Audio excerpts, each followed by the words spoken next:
These exhausts bite your legs when you've got shorts on. Oh yeah. Yeah. I've got a couple of little scars on my calves. They do. They do bite. What is that? So a customer say, I want one of these for this purpose, that purpose. Yeah. You think, right, that, so we stick our Mazda engine in that. Yeah, that's right. That's exactly right. Yeah.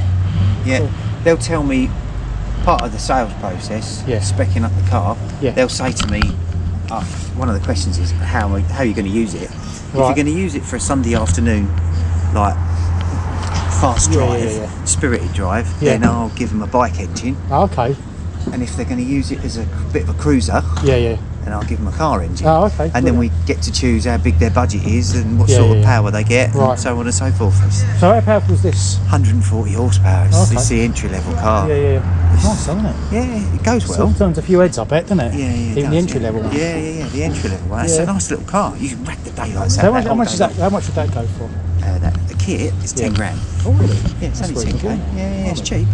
Isn't it? So what they're getting at the back of that at the moment is a 10k kit.